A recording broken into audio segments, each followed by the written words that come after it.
చేసిన ఏమన్నా కులం తెలియనోడు కులగాడు అన్నాడు ఆయన. ఎవరు హిమాచల్ ఠాకూర్ గారు. ఇంత గర్వమా? ఆయన ఏమన్నాడు, నేను నిన్ను తిట్టా, నువ్వేమన్నా తిట్టుకో, నేను మాత్రం కులగానే చేస్తాను అంటే. ఆయన ఆలోచన చూడు. అక్క కులాలలో ఇందిరమ్మ భూసంస్కరణ చేసింది, దున్నేవాడికే భూమి ఇచ్చింది. కానీ ఆ దున్నిన భూమి కూడా ఇవాళ దొరలు మళ్ళీ తీసేసుకుంటారు. దాని పేరేంటి తెలుసాక?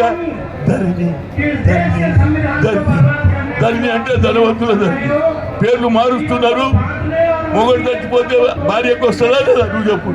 మొగడు చచ్చిపోతే పక్కకి రాసేస్తున్నారు సర్వే నెంబర్లు. ఏం కౌంటర్ ఇంత అన్యాయం జరుగుతున్నది. అది కూడా ఎందుకు చెప్తున్నారంటే ఈసారి దారిలో 1981లో ఇందిరాగాంధీ 94 ఎకరాలు ఇచ్చింది. ఎవరికి? మాది వాళ్ళకు, హరిజనులకు ఇచ్చింది.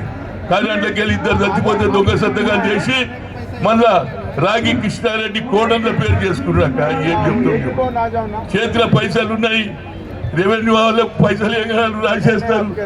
ఆ తర్వాత లేఅవుట్ వాడు ఇస్తాడు HMDA పర్మిషన్. ఆ తర్వాత ఒక్క విల్లా 3 కోట్లకు అమ్ముతున్నారు. కడుపు కాదా లేదా? అవుటర్ రింగ్ రోడ్ పక్కకే ఉన్నది. దాని గురించి కూడా కొట్లాడుతున్నా. ఆఖరి మాట ఒకటి చెప్పదలుచుకుని, ఎందుకంటే ప్రతిభ గురించి మాట్లాడుతున్నాను. जो दिल्ली में बाबा साहब अम्बेडकर का प्रतिभा था, पार्लियामेंट के सामने उसको हटा दिए गए, नया पार्लियामेंट बने तो उनको बनाना. అందులో భాగమే నేను ఆ రోజులలో 2019లో పంజాగుట్ట చౌరస్తా దగ్గర జేబీ కార్యకర్తలు చెత్తలు వసూలు చేసుకొని మా దేవుడు అని పెట్టుకున్నది. 12 రాత్రి నుంచి 13 తెల్లారిదాకా పెట్టిండ్రు.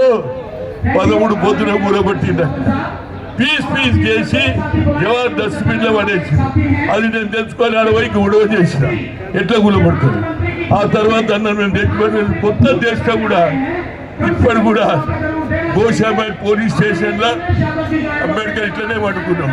ఇక ఆయన 125 అడుగులు పెట్టుకున్నాడు. కానీ ఎన్ని రోజులు ఈ అన్యాయం అంటే? పైసలు ఉన్నవాడు పెద్ద దేవుడు. మనం కూడా గణపతి పైసలు ఉండి పెద్ద గణపతి తెచ్చుకుంటాడా లేదా? చిన్నోడు చిన్న గణపతి తెచ్చుకుంటాడు. అది మా దేవుడే కనుక ఆ గణపతి ఇప్పటి కూడా నా మీద కేసులు నడుస్తున్నాయి. మన సర్కారు వచ్చింది, అంబేద్కర్ గురించి కూడా మనం కొట్లాడాలి. ఎందుకంటే ఇవాళ ఒక మిత్రుడు నాకు చూపించిండాక చూపిస్తాను.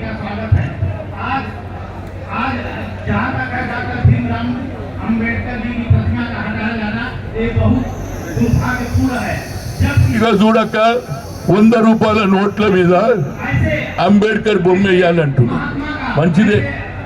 అంబేద్కర్ స్వాతంత్రం తర్వాత ఏది కాన్స్టిట్యూషన్ రాసి, కానీ ఈ నోటు మీద ఉన్న ఆలోచన అంబేద్కర్ పండుకున్న ఆయన ఎన్నటి తెస్తారని నేను అడుగుతున్నా. నిజమా కాదు? ఎన్నటి 5 ఏళ్ల నుంచి నేను కోట్ల సుడి తిరుగుతూనే ఉన్నా. కానీ మా ప్రభుత్వం వచ్చింది దానికి కూడా. ఎందుకంటే మా ఎస్సీ పిల్లలకు కూడా ఒక కోరిక ఉంది, ఎస్సీ రిజర్వేషన్ కావాలి. ఎస్సీ రిజర్వేషన్ రాసినటువంటి వ్యక్తికి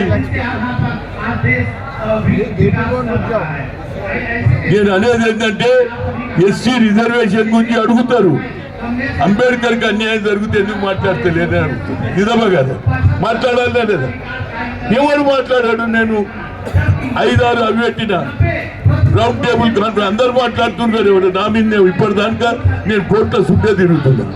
అదేవిధంగా ఈ ప్రతిభ ఏది పార్లమెంట్ ముందు పెట్టే ప్రతిభ కానీ, అదేవిధంగా అంబేద్కర్ హైదరాబాద్లో పడుకున్నటువంటి గోషావత్ అది బయటకు వచ్చే వరకు నా పోరాటం కొనసాగుతుంది. దీంతో పాటు మా జాజుల సీను ఏదైతే ధైర్యంగా చాలా రోజుల నుంచి కొట్లాడుతున్నారు బీసీల గురించి. అనుకోకుండా ఒక ఆశాకిరణం రాహుల్ గాంధీ వచ్చిండు.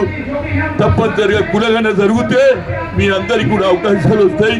మీరందరూ కూడా చాలాసేపటి నుంచి కూర్చున్నారు. కొందరికేమో షుగర్ బీమారి ఉంటుందా లేదా?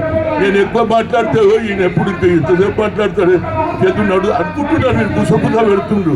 ఆకలి అవుతుందా లేదా? చెప్పాక అవుతుంది పక్కా మేము చెప్పు. కనుక నేను ఎక్కువ మాట్లాడకుండా మీరందరూ కూడా ధైర్యంగా ఉండండి. పొడుగు బలైన వర్గాలకు న్యాయకత్వం రావాలంటే కులగన జరగాలి. దాని గురించి నేను రేవంత్ రెడ్డి గారిని ఒప్పిస్తా.